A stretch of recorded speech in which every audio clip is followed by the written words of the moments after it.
Let's turn today to Philippians in chapter 2. பிலிப்பியருக்கு எழுதின நிருபம் 2ஆம் அதிகாரம். Paul's burden here is that the church in Philippi should have the Philippians 2:2 have the same mind, the same love, united in spirit, intent on one purpose. Pavul பிலிப்பியருடைய பிலிப்பி பட்டணத்தில் உள்ள சபையை குறித்த பாரம் அவருக்கு எப்படி இருந்தது என்றால், அவர்கள் எல்லாரும் ஏக சிந்தையும் ஏக அன்பும் உணர்வுகளாக இருந்து இசைந்த ஆத்துமாக்களாய் ஒன்றையே சிந்தித்துக் கொண்டிருக்க வேண்டும், சந்தோஷத்தை நிறைவாக்க வேண்டும் என்று விரும்பினார். I'm sure that we would all like to see every church like this. ஒவ்வொரு சபையும் இப்படியே நாம் பார்க்க வேண்டும் என்று தான் நம்ம எல்லாரும் விரும்புவோம் என்று எனக்கு நிச்சயம் உண்டு. Imagine if a church is having the same mind, same love, united in spirit, having one purpose. கற்பனை செய்து பாருங்களேன், ஒரு சபையில் இருக்கக்கூடிய எல்லாருக்கும் ஒரே விதமான சிந்தை, ஒரே விதமான அன்பு, இசைந்த ஆத்துமாக்களை ஒன்றே சிந்தித்துக் கொண்டிருக்கிறார்கள் என்றால் அந்த சபை எப்படிப்பட்ட ஒரு சபையாக இருக்கும். But it's very difficult to find a church like this. ஆனால் இது போன்ற ஒரு சபையை கண்டுபிடிப்பது மிகவும் கடினமாக இருக்கிறது. It's very difficult even to find a husband and wife like this. இது போன்ற ஒரு கணவன் மனைவிமாரை கண்டுபிடிப்பதே மிகவும் அரிதாக இருக்கிறது. Is it God's will that a home should be like this and a church should be like this? ஒரு குடும்பம் இப்படி இருக்க வேண்டும், ஒரு சபை இப்படி இருக்க வேண்டும் என்பது தேவனுடைய சித்தமாக இருக்கிறதா? Definitely. கண்டிப்பாக. Why is it not taking place then? அப்படியானால் ஏன் இது போன்று நடைபெறுவதில்லை? It's because of two problems that we have. நமக்கு இருக்கக்கூடிய இரண்டு பிரச்சனைகளை நிமித்தமாகத்தான் அப்படி இருக்கிறது. All our sin arises from two roots.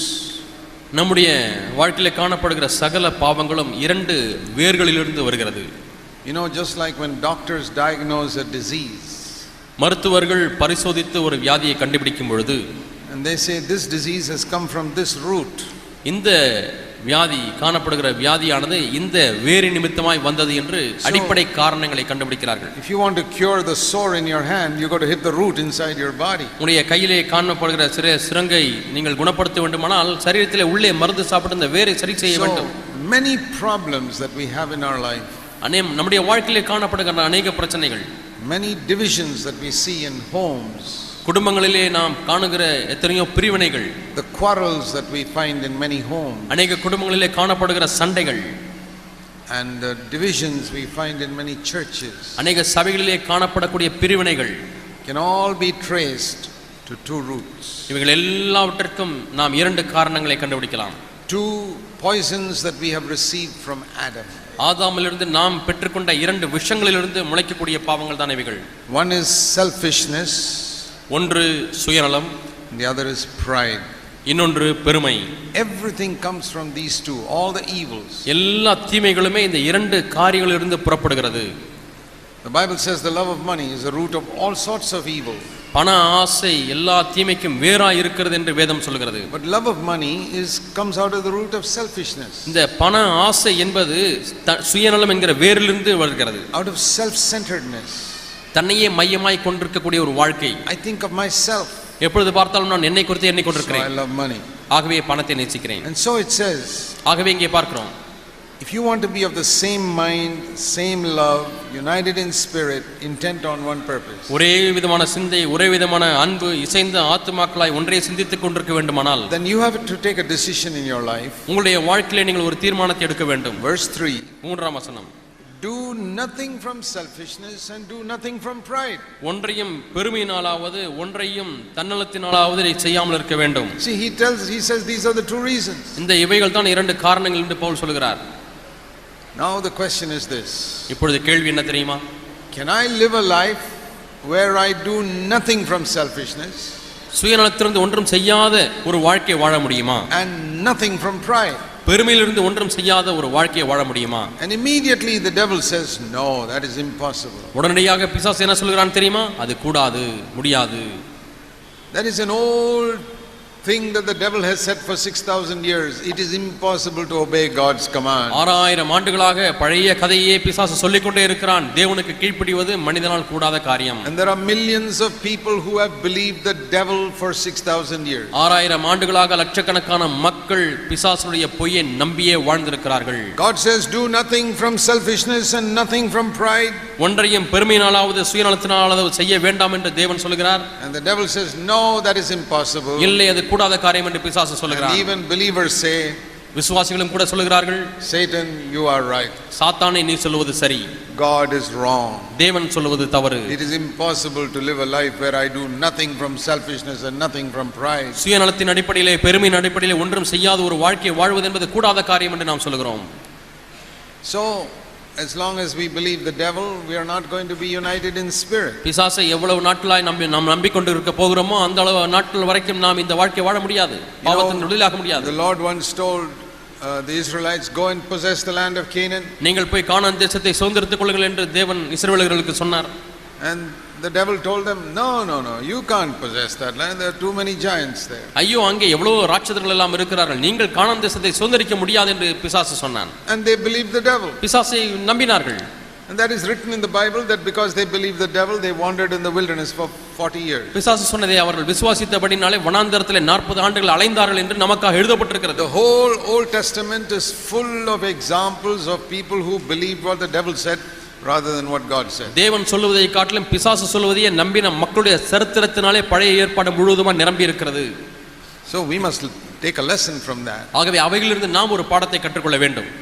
When the Lord says, do nothing from selfishness and nothing from pride, ஒன்றையும் சுயநலத்தின் அடிப்படையிலோ பெருமையின் அடிப்படையிலோ செய்யக்கூடாது என்று சொல்லும் பொழுது, I must say, Lord, I can't live like that. ஆண்டவரே, என்னால் அப்படி வாழ முடியாது. But since you say that is how we have to live, I suppose it must be possible. ஆனால் இப்படிதான் வாழ வேண்டும் என்று நீர் வேதத்தில் சொல்லி இருக்கிறபடினாலே அது சாத்தியமான ஒரு வாழ்க்கை தான் ஆண்டவரே. To have faith, you only have to believe that God is a loving father. நான் விசுவாசம் கொண்டிருக்க வேண்டுமானால் தேவனுடைய அன்பான தகப்பன் என்பதை மட்டும் அறிந்திருந்தால் போதும். That he is better than all earthly fathers. பூமியிலே காணப்படுகிற அப்பாமார்களை காட்டிலும் அவர் மேன்மையான தகப்பன். Will you ask your child to carry some 500 tons on his head? 500 ton சுமையை உங்களுடைய மகன் தூக்க முடியாது சொல்லுவீர்களா? No. இல்லை. Will you ask your son to jump over some 10-foot wall? 10 அடி உயரமுள்ளதான ஒரு சுவரை தாண்டி குதி என்று உங்களுடைய மகனை பார்த்து சொல்லுவீர்களா? No. சொல்ல மாட்டீர்கள். Will you ever ask your children to do something which you know is impossible? கூடாது என்று உங்களுக்கு நன்றாக தெரியும், ஆனாலும் அப்படிப்பட்ட காரியத்தை செய்ய முடியாத உங்களுடைய பிள்ளைகளை கேட்பீர்களா? Even a simple thing like get 100% in every subject in school, even that you will not ask. பள்ளியிலே எல்லா பாடங்களிலேயும் 100க்கு 100 மார்க் வாங்க வேண்டும் என்கிறதான ஒரு எளிய காரியத்தை கூட உங்களுடைய பிள்ளைகளுக்கு சொல்ல மாட்டீர்கள்.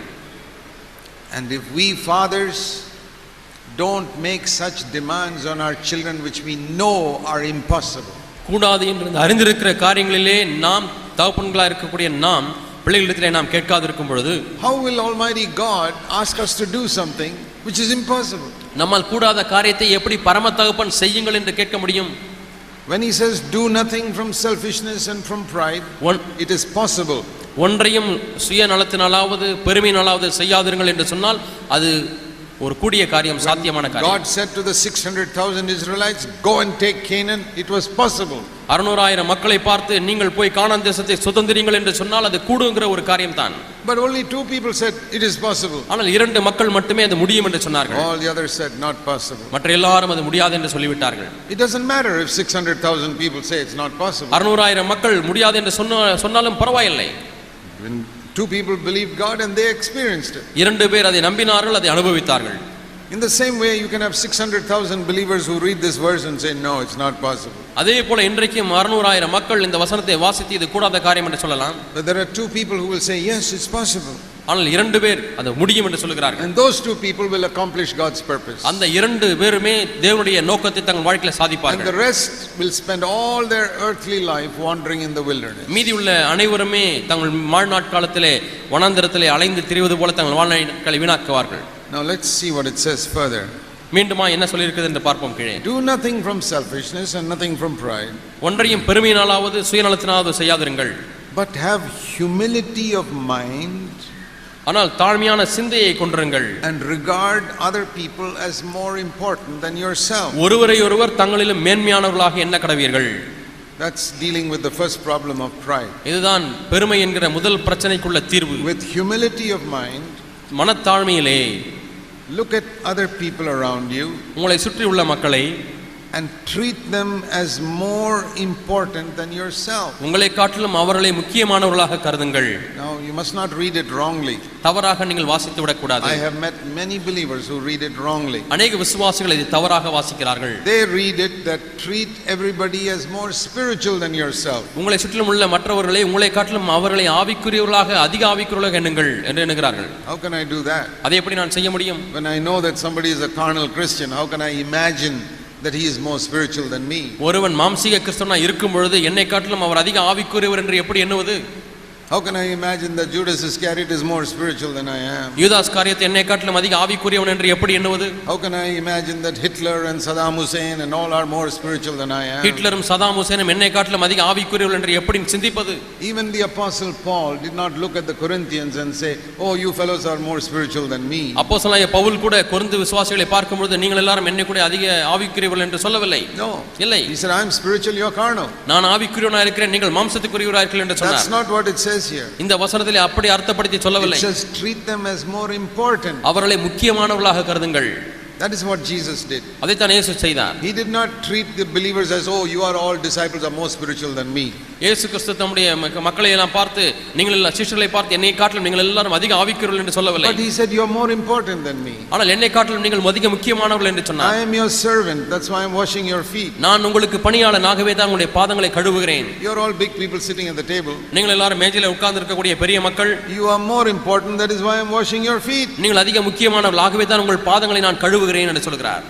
That is what it means to treat other people as more important. மற்றவர்களை அதிக முக்கியமானவர்களாக எண்ணுங்கள் என்று சொல்வது இதுதான் அர்த்தம். And you know the thing that amazes me the most about Jesus? இயேசு கிறிஸ்துவை குறித்து அதிகமாக என்னை வியக்கச் செய்கிற காரியம் என்ன தெரியுமா? We are trying to understand the mind of Christ here. நாம் இங்கே கிறிஸ்துவினுடைய சிந்தை என்ன என்பதை விளங்கிக் கொள்ள முயற்சித்துக் கொண்டிருக்கிறோம். He washed the feet of Judas Iscariot also. யூதாஸ் காரியத்தினுடைய பாதங்களை கூட இயேசு கழுவினார். You read in John 13. நீங்கள் யோவான் 13 வாசியுங்கள். After he washed their feet, some verses later it says Judas Iscariot went out. அவர் பாதங்களை எல்லாம் கழுவின பிறகு பல வசனங்கள் கழித்து யூதாஸ் காரியத் அங்கிருந்து புறப்பட்டு சென்றான் என்று வாசிக்கிறோம். He was there when Jesus, imagine Jesus sitting and washing the feet of this person who is going to betray him in a few hours, who is going to stab him in the back in a few hours. இன்னும் ஒரு சில மணி நேரங்களிலே இவருடைய முதுகிலே பின்னாடி குத்த போகிற காட்டி கொடுக்கிற யூதாஸ் காரியத்தினுடைய பாதங்களை இயேசு தேய்த்து கழுவுவதை கற்பனை செய்து பாருங்கள். He didn't think Judas Iscariot was spiritual.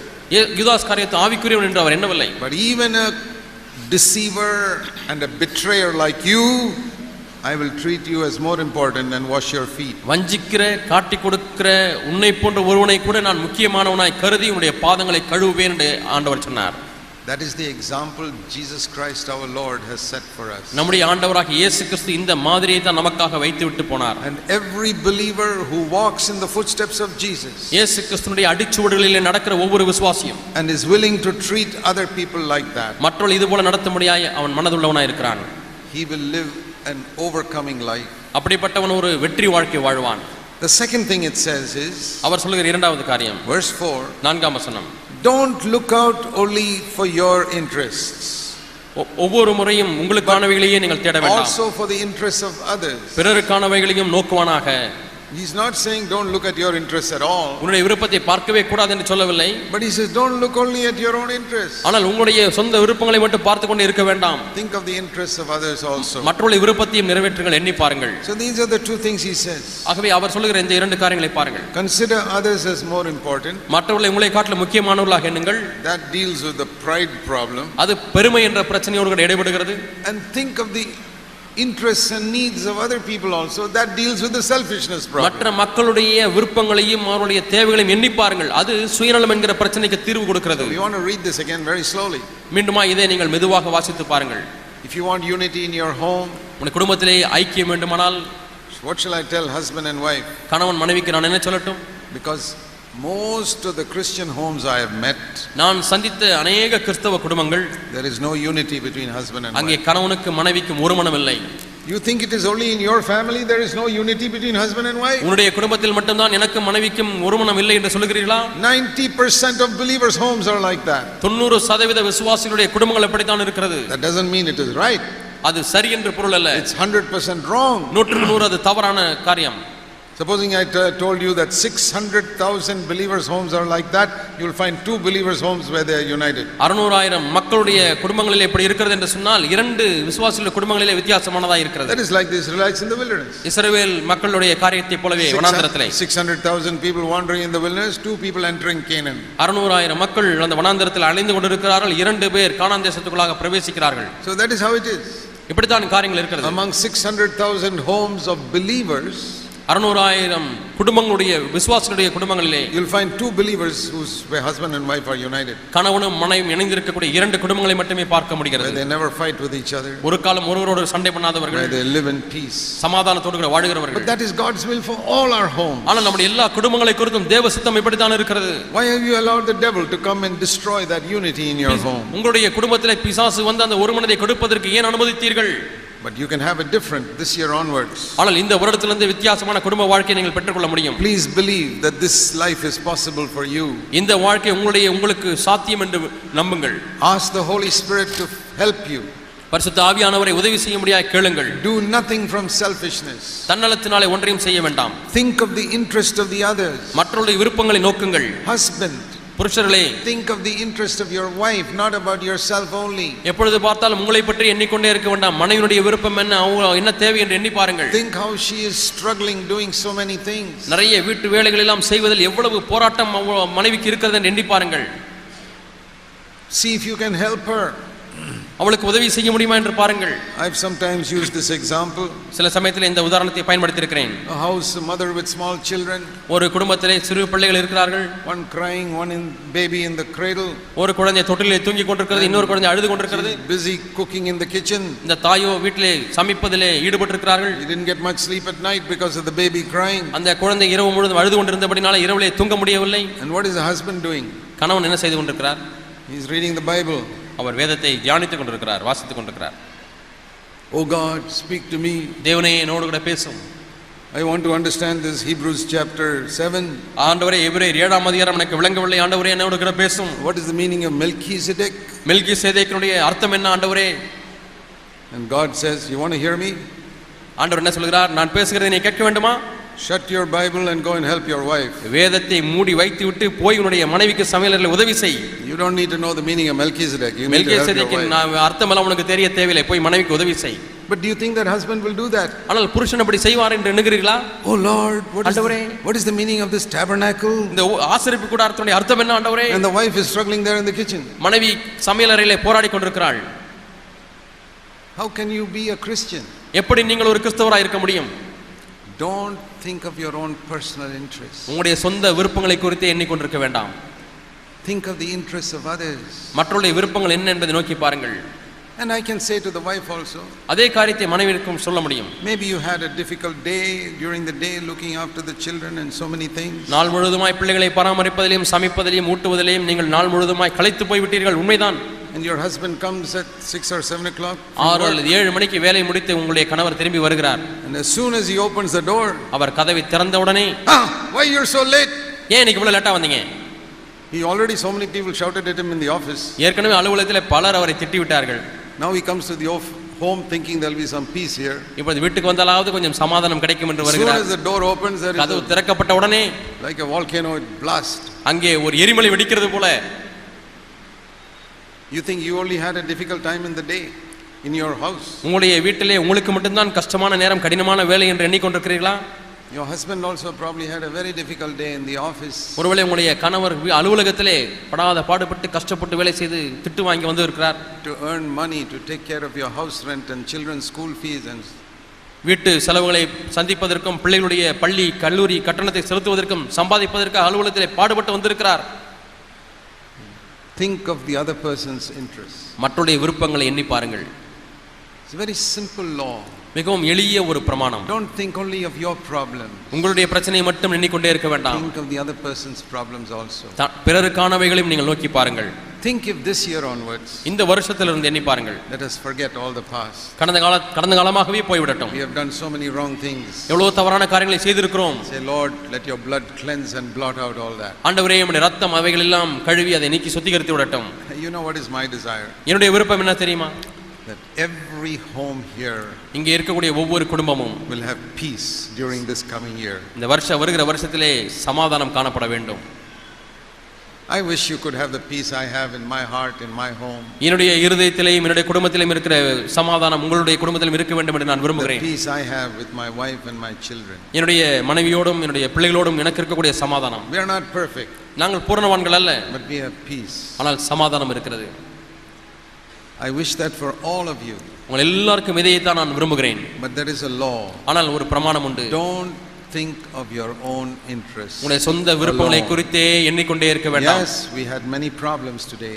ஆம், இன்றைக்கு अनेक பிரச்சனைகள் இருந்தது. Think of the other person. மற்ற நபரை எண்ணி பாருங்கள். Maybe he also had many problems. அவருக்கும் ஒருவேளை अनेक பிரச்சனைகள் இருந்திருக்கலாம். Think if a husband and wife can live like this. எப்படி ஒரு கணவனும் மனைவியும் வாழ்ந்தால் எப்படி இருக்கும்? Your home will be like heaven. உங்களுடைய குடும்பமே பரலோகமாக இருக்கும்.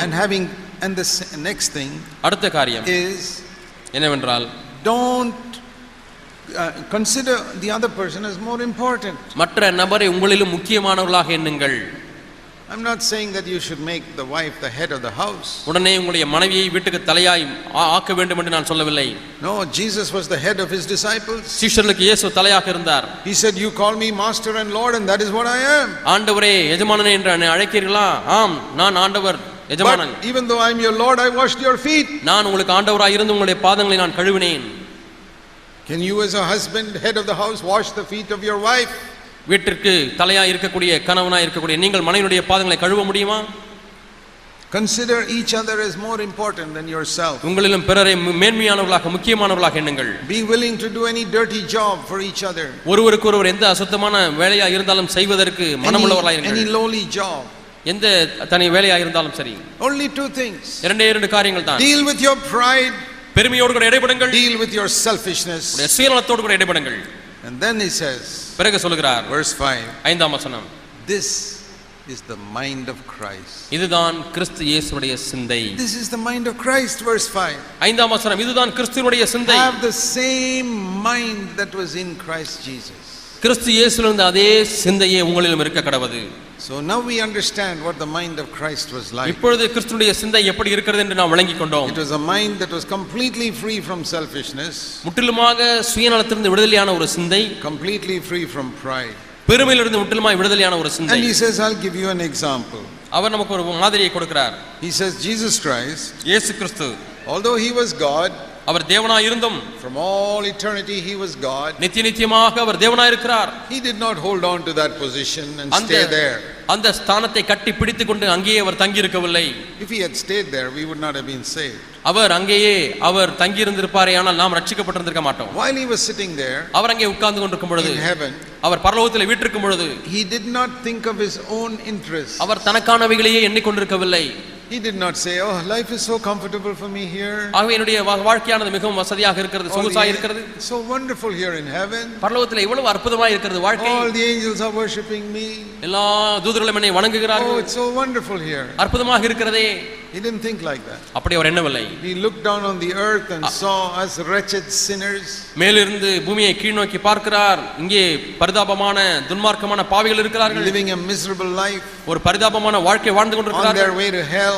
அவர்கள் நரகத்துக்கு போய் கொண்டிருக்கிற வழியிலே போய் கொண்டிருக்கிறார்கள். He thought. அவர் எண்ணினார். Jesus thought. இயேசு எண்ணினார். I can't leave those people like that. நான் இந்த மக்களை இப்படியே விட்டுவிட முடியாது. I am enjoying so much here. நான் இவ்வளவு காரியங்களை இங்கே அனுபவிக்கிறேன். I want them to enjoy what I have. எனக்கு என்ன இருக்கிறதோ அதை அவர்களும் அனுபவிக்கும்படியாக நான் விரும்புகிறேன். Brothers and sisters, சகோதர சகோதரிகளே, this is the spirit of Christ. இதுதான் கிறிஸ்துவின் ஆவி. Don't think you have the spirit of Christ if you don't have this spirit. உங்களுக்கு இந்த ஆவி இல்லை என்று சொன்னால் கிறிஸ்துவின் ஆவி எனக்கு இருக்கிறது என்று எண்ண வேண்டாம். What is that? அது என்ன? when you see other people who don't have what you have, உங்களுக்கு இருக்கிறவைகள் மற்றவர்களுக்கு இல்லை என்றால், particularly spiritually, குறிப்பாக ஆவிக்குரிய ரீதியிலே, I want them to have what I have. எனக்கு என்ன நான் பெற்றிருக்கிறேனோ அதை அவர்களும் பெற்றுக்கொள்ள வேண்டும். My life is so happy in God. என்னுடைய வாழ்க்கை கிறிஸ்துவுக்குள்ளாய் அவ்வளவு சந்தோஷமாய் இருக்கிறது. These people miserable, defeated, I want them to have this. ஐயோ, இவர்கள் தங்களுடைய வாழ்க்கையில தோற்கடிக்கப்பட்டு பரிதாபமான வாழ்க்கை வாழ்ந்து கொண்டிருக்கிறார்களே, அவர்கள் சந்தோஷத்தை பெற்றுக்கொள்ள வேண்டும். The Spirit of Christ is that which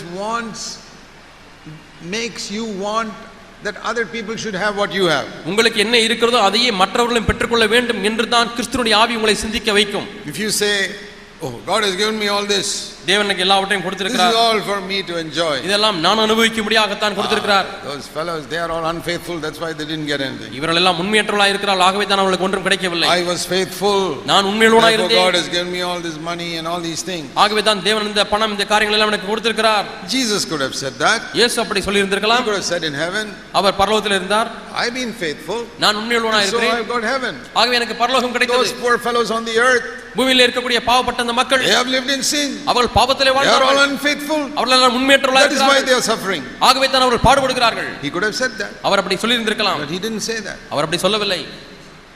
He said, I must go and help them. நான் போய் அவர்களுக்கு உதவி செய்ய வேண்டும் என்று சொன்னார். Jesus came to earth. That proves that he did not think of himself. இயேசு வானத்திலிருந்து பூமிக்கு இறங்கி வந்தாரே, அதுவே அவர் தன்னை குறித்து எண்ணிக்கொண்டிருக்கவில்லை என்பதற்கு அத்தாட்சியாக இருக்கிறது. Everybody says, I want to be like Christ. எல்லாரும் நான் கிறிஸ்துவை போல மாற வேண்டும் என்று விரும்புகிறார்கள். But this is what it means. ஆனால் இதுதான் அதனுடைய பொருள். That you don't think about your own needs alone. உங்களுடைய சொந்த தேவைகளை குறித்தே எப்பொழுதும் எண்ணிக்கொண்டிருப்பதில்லை. God is not asking you to meet the needs of the whole world. முழு உலகத்தின் தேவையும் போய் சந்திகள் என்று ஆண்டவர் உங்களுக்கு சொல்லவில்லை. That is impossible for any one human being. ஒரு தனி மனிதனுக்கு அது கூடாத காரியமாக இருக்கிறது. But God says, the people around you. ஆனால் உங்களை சுற்றில் இருக்கக்கூடிய மக்கள், first start with your wife. முதலாவதாக உன் மனைவியிடத்தில் அதை ஆரம்பியுங்கள். Husband. கணவனிடத்தில் ஆரம்பியுங்கள். Think that they may be having problems. அவர்களுக்கும் பிரச்சனை இருக்கலாம் என்று எண்ணி பாருங்கள். Encourage them. அவர்களை உற்சாகப்படுத்துங்கள். Don't just think of yourself. உங்களை குறித்தே எண்ணிக்கொண்டே இருக்க வேண்டாம். How many of you husbands can say, when did you last encourage your wife?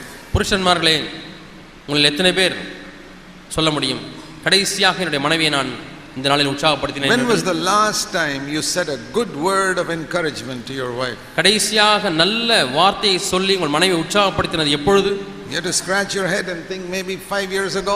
தலையை சொரிந்து கொண்டு 5 வருஷத்துக்கு முன்னாக இருக்கலாம் என்று சொல்கிறீர்களா? When was the last time you sisters you encouraged your husband? சகோதரிகளே, உங்களுடைய கணவன்மாரை உற்சாகப்படுத்தின கடைசி தருணம் எப்பொழுது? You see, I remember 10 years ago I said something to him. 10 வருஷத்துக்கு முன்னாக ஏதோ ஒன்று சொன்னது எனக்கு நினைவுக்கு வருகிறது என்று சொல்கிறீர்களா? You know what the Bible says? வேதம் என்ன சொல்கிறது தெரியுமா? You know what the Bible says? வேதம் சொல்கிறது என்ன? Let me give you a command in scripture. வேதத்திலே உங்களுக்கு ஒரு கட்டளையை உங்களுக்கு காண்பிக்கிறேன். Especially to those who think they are very holy believers who are obeying God's word. தேவனுடைய வார்த்தைக்கு கீழ்ப்படிகிற பரிசுத்தவான் நான் என்று எண்ணிக்கொண்டிருக்கிறவர்களுக்கு சொல்கிறேன். Here is what the Bible says in Hebrews chapter 3 verse 13. எபிரேயர் 3ஆம் அதிகாரம் 13ஆம் வசனத்திலே வேதம் சொல்கிறது, Encourage one another. ஒருவரை ஒருவர் புத்தி சொல்லுங்கள். Not once in 10 years. 10 வருஷத்துக்கு ஒரு முறை அல்ல.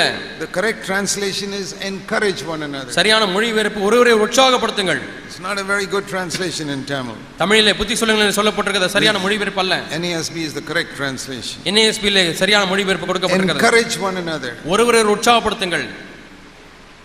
Every day. ஒவ்வொரு நாளும். Every day. ஒவ்வொரு நாளும். Because if you don't do that, நீங்கள் அதை செய்யாவிட்டால் they can get hardened. அவளுடைய இருதயம் கடினப்பட்டு விடும். Why did your wife get hearted? ஏன் உங்களுடைய மனைவியுடைய இருதயம் கடினப்பட்டு விட்டது? You are to blame. You never encouraged her. நீங்கள் ஒரு காலம் அவர்களை உற்சாகப்படுத்தவில்லை. You say my husband is so hard-hearted. என்னுடைய கணவன் ரொம்ப கடின இருதயம் உடையவர் என்று சொல்கிறீர்களா? Sister, have you encouraged him many times? சகோதரிகளே, எப்பொழுதாவது உங்கள் கணவன்மாரை உற்சாகப்படுத்தினீர்களா? That's why he is hard-hearted. ஆகவே தான் அவர் கடின இருதயம் உள்ளவராய் மாறிவிட்டார். That's what it says here. இங்கே சொல்லப்பட்டிருக்கிறது, if you don't encourage one another, they'll be hardened in their heart. நீங்கள் ஒருவரை ஒரு உற்சாகப்படுத்தாவிட்டால் அவருடைய இருதயமானது கடினப்பட்டு விடும். See, as Indian people, we don't have much habit of encouraging one another. இந்தியர்ல இருக்கிற நாம் நம்முடைய கலாச்சாரத்திலே ஒருவரை அதிகமாக உற்சாகப்படுத்துவதில்லை, அந்த பழக்கமே இல்லை. That is the great tragedy. அது மிகப்பெரிய ஒரு பரிதாபம். We don't encourage one another. நாம் ஒருவரை உற்சாகப்படுத்துவதில்லை. We only think in terms of telling people you're wrong. நாம் செய்கிறதெல்லாம் நீ தவறு நீ தவறு நீ தவறு என்று சொல்வதுதான். Why did you do it like this? ஏன் இது இப்படி செய்ய கூடாது? Why did you cook the food like that? ஏன் இப்படி சாப்பாடு செய்ய கூடாது? I told you so many times not to do this. எத்தனை முறை இதை செய்ய கூடாதுன்னு சொல்லி இருக்கிறேன், ஏன் செய்தாய்? That is how we are. இப்படி தான் நாம் இருக்கிறோம். That we are ready to say every day. இதை ஒவ்வொரு நாளும் சொல்வதற்கு ஆயத்தமாக இருக்கிறோம். Encourage. ஆனால் உற்சாகப்படுத்துகிறோமா? Oh, that was very good what you did. நீ செய்தது மிகவும் நேர்த்தியான I காரியம். appreciated that. நான் அதை மெச்சிக்கொள்கிறேன். You try saying that to your children. உங்கள் பிள்ளைகளிடத்தில் சொல்லி பாருங்கள். Your children will do much better when you learn to encourage them. உங்கள் பிள்ளைகளை நீங்கள் உற்சாகப்படுத்தும் பொழுது அவர்கள் இன்னும் சிறந்த காரியங்களை செய்ய ஆரம்பிப்பார்கள். I have done it. நான் அதை I செய்திருக்கிறேன். have 4 boys and I used to encourage them. எனக்கு 4 மகள்கள் உண்டு, அவர்களை உற்சாகப்படுத்தி இருக்கிறேன். Yeah, that was good. ஆம், நீ செய்தது I'm நல்லது. so happy. நான் சந்தோஷப்படுகிறேன். Even small things. சின்ன காரியங்களை They செய்திருந்தாலும் are playing cricket and they put a good shot. I say, yeah, that's good. Cricket விளையாடுகிறார்கள், ஓங்கி ஒரு நல்ல ஒரு ஷாட் அடிக்கிறார்கள், நல்லது என்று சொல்கிறேன். Then they know that daddy is interested in me. அப்பொழுது என்னிலே என்னுடைய அப்பா விருப்பமாக இருக்கிறார் என்று பிள்ளைகள் அறிந்து கொள்கிறார்கள். That is how I became friends with my children. இப்படி தான் என்னுடைய பிள்ளைகளோடு கூட நான் சிநேகிதனாய் மாறினேன். Why is it your children are so distant from you? ஏன் உங்களுடைய பிள்ளைகள் உங்களை விட்டு தூரம் இருக்கிறார்கள், இடைவெளி இருக்கிறது? Because you never encourage them. ஒரு காலம் நீங்கள் உற்சாகப்படுத்தினதில்லை.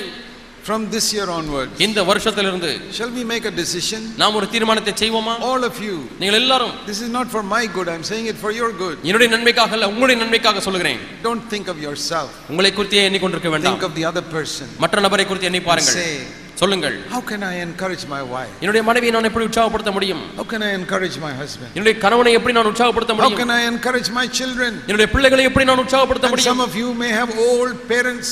உங்களில் ஒரு சிலருக்கு வயதான பெற்றோர்கள் இருக்கலாம். Have you ever encouraged your old parents who did so much for you when you were a child? நீங்கள் குழந்தைகளாக இருந்தபொழுது எவ்வளவோ உங்களுக்காக பிரயாசப்பட்டார்களே, அவர்களை இப்பொழுது நீங்கள் உற்சாகப்படுத்துகிறீர்களா? Have you gone and spoken a word to your old parents? உங்களை பெற்றோரிடத்திலே போய் நல்ல வார்த்தைகளை பேசி இருக்கிறீர்களா?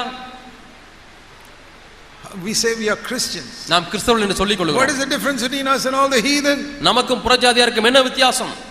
Don't think of yourselves only. எப்பொழுதுமே உங்களை பற்றி எண்ணிக்கொண்டிருக்க வேண்டாம். You know, Jesus gave us a wonderful rule in Matthew 7 and verse 12. மத்தேயு 7 அதிகாரம் 12 வசனத்தில் அருமையான ஒரு பிரமாணத்தை இயேசு நமக்கு This is the கொடுத்திருக்கிறார். mind of Christ. இதுதான் கிறிஸ்துவினுடைய சிந்தை. What did we read in Philippians 2? Let the same mind be in you which was in Christ. கிறிஸ்து இயேசுவில் இருந்த அதே சிந்தை உங்களிலும் இருக்க கடவுது என்று பிலிப்பியர் 2:5 வாசித்தோம். When he was enjoying everything in heaven, அவர் பரலோகத்தில் எல்லாவற்றையும் அனுபவித்துக் கொண்டிருக்கும் பொழுது he thought of miserable sinners on the earth. பூமியிலே இருக்கக்கூடிய பரிதாபமான பாவிகளை பார்த்தார். How can I go and encourage them? இவர்களை போய் நான் எப்படி உற்சாகப்படுத்த How முடியும்? can I lift them up? இவர்களை எப்படி நான் தூக்கி விட How முடியும்? can I help them? இவர்களுக்கு எப்படி நான் உதவி செய்ய முடியும்? Jesus said in Matthew 7 verse 12, மத்தேயு 7 அதிகாரம் 12 வசனத்தில் இயேசு சொன்னார், in whatever way, whatever you want other people to treat you, in the same way you treat them. மனுஷர் உங்களுக்கு எவைகளை செய்ய விரும்புகிறீர்களோ அவைகளை நீங்களும் அவர்களுக்கு செய்யுங்கள். Whatever you want other people to do for you, உங்களுக்கு மற்றவர்கள் என்ன செய்ய வேண்டும் என்று விரும்புகிறீர்களோ do it for them. அதை அவர்களுக்கு செய்யுங்கள். For this is the message of the whole Bible. இதுவே நியாயப்பிரமாணம் தீர்க்கதரிசனமாம். இது வேதத்தின் முழு சத்தியம். Law and prophets is another way of saying the Bible. வேதம் என்று சொல்வதற்கு இன்னொரு விதம் நியாயப்பிரமாணம் தீர்க்கதரிசனம். The message of the whole Bible. முழு வேதாகமத்தின் செய்தி இதுதான். Do to others what you want them to do for you. மற்றவர்கள் நீங்கள் மற்றவர்கள் உங்களுக்கு என்ன செய்ய வேண்டும் என்று விரும்புகிறீர்களோ அதையே நீங்கள் மற்றவர்களுக்கு செய்யுங்கள். Do you like it when somebody encourages you and appreciates what you did? உங்களை யாராவது உற்சாகப்படுத்தினால் நீங்கள் செய்கிறதை மெச்சிக்கொண்டால் அது உங்களுக்கு விருப்பமாக இருக்கிறதா? Would you like it if your boss one day comes to you and says, very good, I really appreciated what you did? உங்களுடைய மேலதிகாரி ஒரு நாளிலே உங்கள் தோளிலே கையை போட்டு நீ செய்தது மிகுந்த நல்ல காரியம், சந்தோஷப்படுகிறேன் என்று சொன்னால் எப்படி இருக்கும் உங்களுக்கு? Don't you feel happy? உங்களுக்கு சந்தோஷமா இல்லையா? Why don't you go home and put your hand on your wife and say, that was really good what you did? நீங்கள் ஏன் உங்கள் வீட்டுக்கு சென்று மனைவியின் தோளிலே கையை போட்டு நீ செய்தது பிரமாதமா இருக்கிறது என்று சொல்லக்கூடாது? We never say that. நாம் அதை சொல்லுவதில்லை. We want other people to do that to us. மற்றவர்கள் நமக்கு அப்படி செய்ய வேண்டும் என்று விருப்பம் இருக்கிறது. The Lord says if you are a Christian, நீ ஒரு கிறிஸ்தவனாய் இருந்தால் தேவன் சொல்கிறார், do the same to other people. அதையே மற்றவர்களுக்கு செய்யுங்கள் என்று ஆண்டவர் சொல்கிறார். So I want to say to all of you, my dear husbands and wives, அருமையான புருஷன்மார்களே மனைவிமார்களே, உங்களுக்கு நான் சொல்ல விரும்புகிறேன், encourage one another. ஒருவரை உற்சாகப்படுத்துங்கள். Say to one another what you want them to say to you. அவர்கள் உங்களுக்கு என்ன சொல்ல வேண்டும் என்று விரும்புகிறீர்களோ அதையே நீங்கள் அவர்களுக்கு சொல்லுங்களேன். None of us like hard words that people speak to us. நம்மிடத்திலே கடினமாய் யாராவது பேசினால் நாம் அதை விரும்புவதே இல்லை. Even when we have done something wrong, நாம் தவறு செய்தாலும் கூட we want people to correct us gently. நம்மை சாதுவான விதத்திலே நம்மை திருத்தும்படியா மெதுவாய் திருத்தும்படியா விரும்புகிறோம். Supposing you did something wrong in your office, உங்களுடைய அலுவலகத்திலே ஏதோ தவறு செய்து விட்டீர்கள். won't you feel so happy if your boss comes and tells you, உங்களுடைய மேலதிகாரி வந்து உங்களுக்கு சொல்லுகிறார், see that was wrong, அது தவறு, but never mind, we can set it right. ஆனால் பரவாயில்லை, அதை நாம் சரி செய்து விடலாம். You're so happy that he put it like that. அப்படி அவர் சொன்னால் எவ்வளவு சந்தோஷம் உங்களுக்கு. Instead of shouting at you and saying, why do you do that stupid thing? ஏன் இப்படி புத்தி கட்டத்தை தனத்தை செய்தாய் என்று உன்னை திட்டினால், We did something wrong. தவறு செய்த உண்மைதான். We are so happy that he came and corrected us so gently. மிகவும் மெதுவான விதத்திலே சாதுவான விதத்திலே நம்மை வந்து திருத்தினாரே, அதை குறித்து சந்தோஷப்படுகிறோம் அல்லவா? Correct your children like that. அதுபோல உங்கள் பிள்ளைகளை திருத்துங்கள். Correct your wife like that. உங்கள் மனைவிமார்களை அந்த அதுபோல திருத்துங்கள். I'm not saying don't correct them. திருத்தவே கூடாது என்று சொல்லவில்லை. Correct them like that. அதுபோல திருத்துங்கள். Correct your husband like that. இதுபோல புருஷனுக்கு தவறை தெரிவியுங்கள். By the end of this year your home will become like a heaven. வருஷத்தின் முடிவில் இப்படி செய்யும் பொழுது உங்களுடைய குடும்பமானது பரலோகம் போல மாறிவிடும். We ourselves are making our homes like a hell. நாமாகவே நம்முடைய குடும்பத்தை நரகமாக்கிக் கொள்கிறோம். So what shall I say?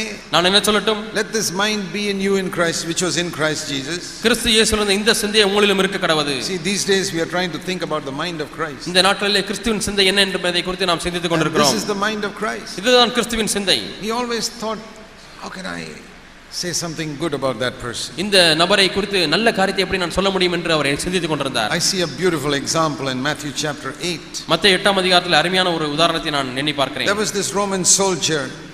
ஒரு ரோம போர்ச்சேவகன் இருந்தான். He was a military man. அவன் ஒரு பட்டாளத்தைச் சேர்ந்தவன். He had not read the Bible or anything. அவன் வேதத்தை வாசித்ததில்லை. He was not a Jew, he was a Roman. அவன் யூதன் அல்ல, அவன் ஒரு Roman. But he had some respect for Jesus Christ. ஆனால் இயேசுவின் மீது அவருக்கு ஒரு மதிப்பு மரியாதையும் இருந்தது. And he had a servant who was paralyzed at home.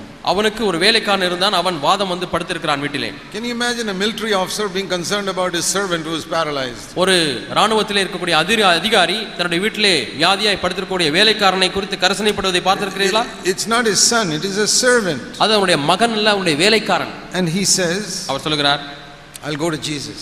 நான் இயேசுவிடத்திலே I போவேன். heard that Jesus can heal the sick. இயேசு வியாதிகளை சுகமாக்குகிறார் என்று கேள்விப்பட்டேன். So he travels many miles to Jesus. ஆகவே अनेक மைல்கள் பிரயாணம் பண்ணி இயேசுவிடத்திலே வருகிறான். And he comes to Jesus. இயேசுவிடத்திலே வருகிறான். And says, Lord, ஆண்டவரே, will you please heal my servant who is paralyzed at home? வீட்டிலே திமிர்வாதத்தினாலே படுத்திருக்கக்கூடிய என்னுடைய வேலைக்காரனை சுத்தப்படுத்துவீரா? Matthew 8 verse 6. மத்தேயு 8 ஆம் அதிகாரம் 6 ஆம் வசனம். And Jesus says, இயேசு சொன்னார், sure, கண்டிப்பாக I will come there to your house. I'll walk all these kilometers to your house and heal him. நான் இத்தனை மைல்களும் நடந்து உன்னுடைய வீட்டிற்கு வந்து அவனை சுகமாக்குகிறேன் என்று ஆண்டவர் சொன்னார். It's amazing how Jesus was willing to walk so many kilometers to help people. ஜனங்களுக்கு உதவி செய்யும்படியாக எத்தனை மைல்கள் வேண்டுமானாலும் நடப்பதற்கு எவ்வளவு விருப்பமுள்ளவராக இருந்தார் இயேசு. வியப்பாக இருக்கிறது அல்லவா? We are so lazy even to go 200 meters to help somebody. நாம் ஒருவருக்கு உதவி செய்யும்படியாக 200 மீட்டர் போவதற்கே யோசித்துக் கொண்டிருக்கிறோம். Jesus said, I'll come. நான் போய் வந்து சுகமாக்குவேன் என்று And இயேசு the சொன்னார். centurion is such a humble man. அந்த நூற்றுக்கு அதிபதி அவ்வளவு தாழ்மையான He மனிதன். says, Lord, I'm not worthy, you should come to my house. ஆண்டவரே, என்னுடைய வீட்டுக்கு வருவதற்கு நான் பாத்திரன் அல்ல. Stand here. இங்கேயே நில்லும் ஆண்டவரே. Speak the word. ஒரு வார்த்தை மாத்திரம் சொல்லும். And 5 kilometers away, my servant will be healed. 5 கிலோமீட்டருக்கு அப்பால் இருக்கக்கூடிய என்னுடைய வேலைக்காரன் சுத்தமாவான். How do I know that? அது எப்படி எனக்கு தெரியும்? Because Lord, when I look at your life, ஆண்டவரே, உம்முடைய வாழ்க்கையை நான் பார்க்கும் when பொழுது, I look at you, உம்மை பார்க்கும் பொழுது, I'm a military man. நான் ஒரு ராணுவ மனிதன். And military men can usually recognize other military men. ஒரு ராணுவ மனிதன் மற்ற ராணுவ மனிதனை பார்த்து விளங்கிக் கொள்ள முடியும். He says, Lord, I sense in you that you're like a military man.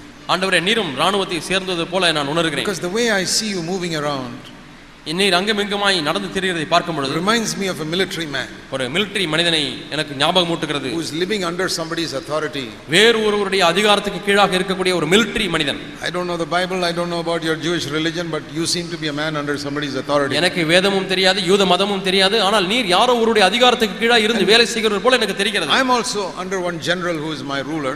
நானும் எனக்கு மேலாக என்னுடைய ஆளுகை செய்கிற ஜெனரல் ஒருவர் இருக்கிறார், அவருக்கு கீழாக இருக்கிறேன். When he tells me go, I go.